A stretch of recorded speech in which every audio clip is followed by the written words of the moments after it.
Bonjour. Si, il fait froid. Merci. Ok, allez-y. Allez-y. Tout ton groupe est prêt? Annie est... Excuse-moi. Tout ton groupe est prêt? Annie est établie? Annie, il a participé à l'entraînement aujourd'hui, et de tout l'entraînement. Il m'a dit qu'il avait se senti bien, alors je pense qu'il sera disponible aussi avec le reste pour demain. Donc il n'y a pas d'autres blessés à part Et Cara, pour l'instant, que tous les deux doucement. Car ce sera limite aussi pour Celtic. On ne va pas prendre de risque.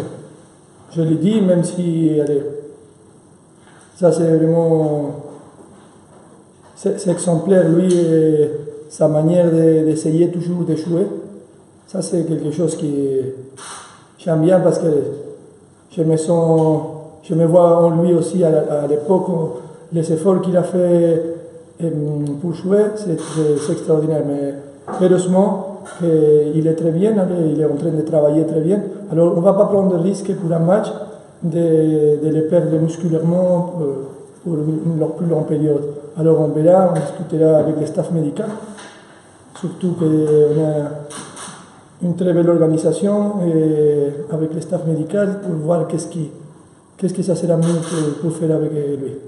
Tu étais content, Westerlo, tu as dit on va quand même encore essayer d'ajouter quelque chose en plus, mais est-ce que tu as eu le temps de travailler ça en un jour et demi? C'est très court. C'est court, mais comme j'ai dit après Westerlo, ça qu'on avait entraîné avait sorti. Et aujourd'hui, hier avec les joueurs qui ne savaient pas jouer, on a travaillé sur quelque chose. Et aujourd'hui, on a rajouté encore des choses. Alors j'espère que ça va sortir ça de Westerlo avec un tout petit peu plus. Et donc tu as joué avec 3 défenseurs. C'est vraiment le système que tu veux implanter ici parce que tu as quelques matchs pour te prouver. C'est difficile de changer chaque fois de système aussi. C'est difficile à changer, même si parfois on change même pendant un match de système. Mais aujourd'hui, aussi par rapport à la blessure de Cara, et pas avoir trop de variantes à gauche, c'est un système qui nous convient. Alors on va essayer de ne pas trop changer et on verra demain si Annie qui n'avait pas s'entraîné, il est là.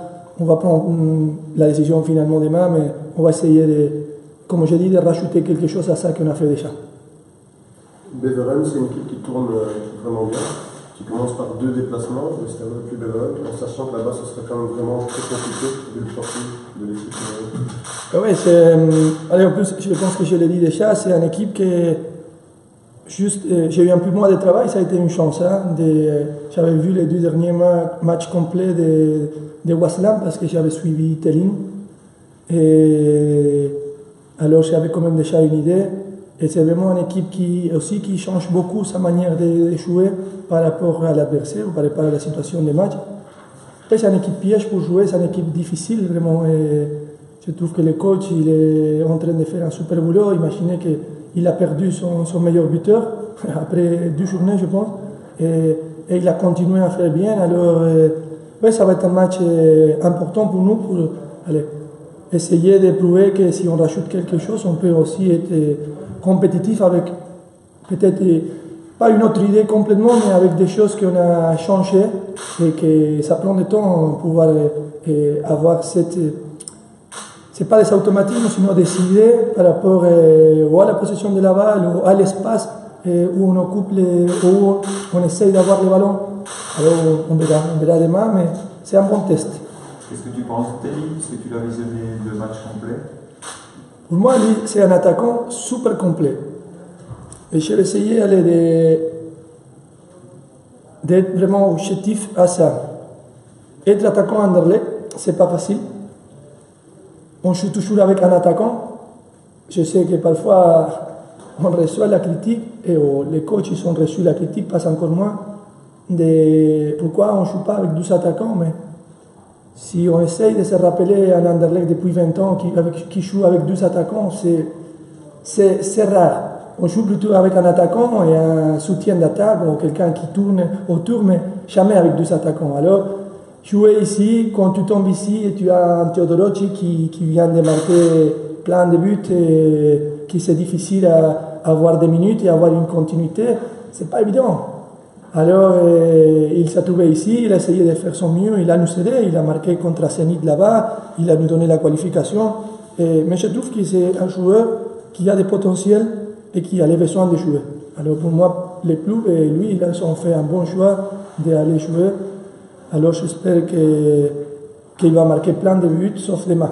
C'est la seule chose. C'est logique pour vous qu'il peut jouer, comme Louvre peut jouer aussi. Il y a des clubs qui ne laissent pas jouer leurs joueurs qui sont prêtés en Belgique. Anderlecht, c'est un club spécial avec beaucoup de choses. Et je dis toujours, honnêtement, Anderlecht, c'est la classe. Quand j'ai appris l'histoire, à l'époque, Anderlecht, une fois, un match contre Bruxelles, le Bruxelles, il avait fait un changement de plus, et Anderlecht, il n'a pas demandé les points. À partir de là, tu comprends la philosophie. Il y a la classe ici. Ça on ne peut pas dire autre chose. Je peux vous dire, l'année passée, chez les 21, j'aurais pu demander des points par rapport des matchs, parce qu'il y avait des choses qui n'avaient pas été très bien, très claires dans des matchs. Et j'aurais été champion avec les 21, et Anderlecht m'a dit, on gagne sur le terrain. Et j'ai dit, ouais, vous avez raison. Mais c'était comme ça.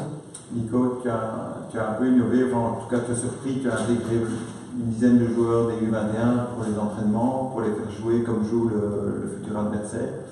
C'est une approche tactique que tu as toujours rêvé de mettre en place. Oui, parce que j'ai eu la possibilité comme joueur de faire cette manière de travailler. Et ça m'a beaucoup apporté à moi en tant que jeune joueur. Et aussi parce que je n'aime pas, allez, si je dois placer une défense, je n'aime pas placer des attaquants en défense parce qu'on n'a pas assez de joueurs. Alors je préfère, c'est une opinion et un style personnel, je préfère, je ne sais pas, si Onyeguru et Hani, ils vont partager la place, ils doivent travailler tous les deux, que tous les deux soient un à l'extérieur des terrains en train d'attendre et l'autre en train de travailler. Et c'est mieux placer quelqu'un qui joue comme back droit, par exemple. Et alors, en plus, faire venir les joueurs des centres de formation, c'est encore plus important. Quand moi, j'étais directeur des centres de formation à ma ville, j'ai toujours essayé, ou j'ai toujours voulu de pouvoir avoir ce contact avec la première équipe. C'est pas toujours pas évident avec les entraîneurs principaux. Mais moi, je trouve que c'est très important. Et en plus, moi, comme quelqu'un de la maison, il faut essayer. C'est des petites choses qui peuvent apporter énormément à un jeune joueur, pouvoir avoir les contacts, pouvoir visionner, sentir le terrain, et aussi, et ça nous aide à nous énormément. Alors, c'est un style, je ne sais pas si c'est bien ou pas bien, mais j'aime bien. J'espère que les joueurs aussi, ils aiment bien pouvoir travailler comme ça. En même temps, c'est un message que tu fais passer à la direction en disant, avec moi, les jeunes de l'RP vont de nouveau avoir une chance. Allez, non, en tout cas, ce n'est pas mon idée de passer un message, pas du tout. Honnêtement, je dois penser à gagner. Je ne vais pas penser aujourd'hui à passer un message avant de faire quelque chose, que ça peut m'apporter quelque chose pour demain. Alors pour moi, si je fais ça, c'est parce que je crois vraiment que ça va être comme ça. Alors, vous allez voir ça ici ou ailleurs où je serai, toujours comme ça. Nico, c'est une question un peu particulière, mais sur le plan de la communication, tu donnes l'impression de toujours dire ce que tu as sur le cœur, ce que tu ressens. C'est pas toujours évident comme coach. C'est important pour toi, ça, de communiquer les choses de manière franche? Je ne fais pas d'effort. Je suis comme ça dans la vie, alors je suis comme tout le monde. Parfois je suis énervé, parfois je suis content, parfois je suis triste, mais j'ai trop de respect pour tout le monde. Et je suis toujours très positif. Même dans les situations difficiles, je sais qu'on peut tirer quelque chose de positif. Alors, j'ai appris que si je m'énerve, et je perds de sérénité, je perds de qualité. Alors, m'énerver pour des situations, et si j'ai un problème, et c'est sûr que dans l'avenir, je suis sûr qu'à un moment ou l'autre, je vais être fâché avec quelqu'un de vous, mais je vais vous dire ça directement. Je préfère vous appeler, parler avec vous directement, en plus vous parler à cette personne. Mais j'ai appris beaucoup. J'ai fait des bêtises quand j'étais joueur, je n'ai plus parlé à la presse, je fais que tous les vestiaires ne parlaient pas à la presse. Je peux vous dire que j'ai appris. J'ai appris, c'est important. Après que tu as des enfants, tu apprends que la communication, c'est important. Alors, comme c'est clair et tous les entraîneurs le font, je ne vais jamais tout dire. Il y a beaucoup de choses que je vais même vous mentir, mais c'est le jeu. Mais je parle comme ça, je ne sais pas me cacher. Nicolas, tu as 30 mois, tu as choisi Baoui. Pardon? 3 attaquants. Oui. Tu as choisi Baoui à Lissabon, c'est ton numéro 1 ou Non, on a 4 matchs, c'est la même chose demain pour l'équipe, on a 4 matchs et 4 matchs qui vont être très émotifs et très spéciaux parce que quand tu changes un entraîneur, il y a des sentiments qui bougent. Les joueurs qui étaient très contents avec l'entraîneur, ils ne sont pas bien. Les joueurs qui n'étaient pas bien avec l'entraîneur, c'est pas qu'ils sont contents parce qu'il est parti, mais ils sont soulagés d'avoir de nouveau une possibilité de pouvoir se mettre en évidence. Alors l'émotion, ça prend de l'énergie. Alors il faut essayer d'être le plus malin possible et voir qui est vraiment 100%. Et ça que j'essaie vraiment, c'est que les joueurs qui soient sur le terrain soient 100%. Et alors on a besoin de tous les 3 attaquants. Et on a travaillé, c'est pour ça que j'expliquais tantôt. Et si je voulais faire un travail tactique, et pour demain, on allait jouer, je ne sais pas, avec Théo. Et si je mets Veric comme défenseur central pour jouer, si après Veric il doit rentrer, qu'est-ce qu'il va faire? Non, il doit faire le travail. Alors c'est mieux qu'il travaille un après l'autre. Et demain, on va prendre la décision de ça qui passe. Non, honnêtement, non. Aujourd'hui, pour moi, il n'y a aucun joueur qui est titulaire. Aujourd'hui, et jamais. C'est l'autre possibilité de voir les choses. Et ils sont tous titulaires et chacun prend sa place à un moment. Est-ce que la situation pour Robert Veric est un peu particulière parce que René Weiler avait insisté d'avoir un autre attaquant, il est parti maintenant, il n'a pas encore joué, c'est très difficile aussi pour lui. C'est la même situation un peu que pour Tering. Robert, il vient d'arriver ici, comme partout, dans un boulot. C'est pas qu'il a une hiérarchie, mais il y a des personnes qui se sont gagnées une place. Et Théo, il a marqué plein de buts. Arbaoui, c'est un attaquant qu'il ne faut pas le présenter ici en Belgique et aussi à l'extérieur. Alors, il vient d'arriver. Et Andy, en plus, il a joué. Il a de nouveau marqué. C'est clair que, comme je dis, on joue avec un attaquant en point, normalement. Et la plupart du temps, c'est pas facile. C'est pas une situation facile. Alors, c'est à moi de pouvoir essayer qu'est-ce qu'on peut faire avec lui, avec quoi on peut compter sur lui. Parce que peut-être, et moi je l'ai eu à l'époque aussi, et nous à l'époque on a joué, quand j'ai arrivé ici, on avait un bon Pensa, et Mbo il a même joué avec moi à droite, et on me met cité. Alors c'est des profils différents, c'est des situations, on verra qu'est-ce qu'on peut jouer, qu'est-ce qu'on peut faire et qu'est-ce qu'on peut sortir de lui. Mais on va essayer de tirer le maximum de tout le monde. Et pour les gardiens, vous avez déjà pris une décision avant? Non, pas non plus. J'ai parlé avec les deux, et Boy aussi, il vient d'arriver comme troisième gardien, mais j'ai parlé avec les deux. Je lui ai dit que j'allais regarder match par match pour beaucoup de choses, que ça, je ne vais pas vous dire pourquoi, et je vais prendre la décision par rapport à joueurs qui vont jouer, quel gardien est bon. D'ici au dimanche prochain, on verra qu'est-ce qui passe par après. C'est encore plus difficile peut-être pour les gardiens d'être pas sûr de sa place, plus que pour un attaquant ou pour un défenseur, ou je ne sais pas. C'est pour tout le monde, pour moi, la même chose. Ouais. C'est des joueurs, ils doivent s'habituer. Et en plus, c'est la chance que tous les deux, ils sont joués. Alors, c'est pas que je vais inventer quelque chose, que je vais dire, je vais mettre quelqu'un que ça fait 6 mois qu'il ne joue pas. Alors, tous les deux, ils sont avec des rythmes, tous les deux, ils ont une très belle expérience, c'est tous les deux des très bons gardiens. Alors, les choix que je fais, c'est qu'un choix est tactique, mais pas pour une question de qualité, sinon pour une question de peut-être compatibilité avec des autres joueurs. Après 4 jours, tu t'amuses vraiment en tant que premier entraîneur dans Je suis bien honnêtement. Et mon père il m'a dit hier, je te trouve trop tranquille. Oui, plus que normal.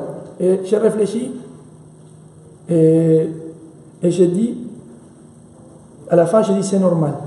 Parce que j'étais directeur de centre de formation, j'ai fait plusieurs choses, beaucoup de choses différentes. Et j'étais toujours trop, pas nerveux, mais sinon trop actif, trop excité, aller à fond tout le temps. Et aujourd'hui, je me rends compte que ce n'était pas ma place. Quand tu demandes à quelqu'un qui cuisine pas d'aller cuisiner, il va, en tout cas quelqu'un comme moi, je vais essayer de faire le mieux. Mais c'était difficile. Mais en tout cas, tout ça, j'ai appris beaucoup. Et je dois continuer à apprendre toute la vie. Mais c'est comme si aujourd'hui, c'est beaucoup plus facile. C'est beaucoup plus facile la journée, pas les matchs et les résultats. Parce que ça fait 4 jours, j'ai joué un match, j'ai gagné, alors c'est trop beau et trop facile à parler. Mais tout ce qui est entraînement, partagé avec le staff médical, avec les social, avec la communication, avec la cuisine ici au club, avec toutes les personnes, ça me fait beaucoup plus facile que... Mais une différence pas normale. Ça m'a soulagé, ça m'a retiré du travail, et je suis moins pressé, parce qu'aujourd'hui, je sens ça que je suis, entraîneur. Peut-être un jour, peut-être 2 jours, mais je me sens dans la peau où je devais être. Vous n'avez pas peur de perdre ce sentiment quand il y a peut-être un nouveau entraîneur? Je dis la même chose que j'ai dit à un ami. Le jour que j'arrête d'avoir peur, je dois arrêter. Parce que si quelqu'un me dit que quand il va jouer un match, ils ne sont pas quelque chose de stress ou les mains tu as plus d'envie. Moi, j'ai envie de me battre, alors j'ai envie de rester. Alors, ce n'est pas un peur qui va me paralyser, c'est un peur qui va me mobiliser. Parce que quand tu as peur, tu es actif, tu es attentif. Mais ce n'est pas un peur qui va me paralyser, tout le contraire. Non, ça me motive énormément. Mais je ne sais pas si c'est le mot peur, mais je ne vais même pas penser à ça. C'est la vie.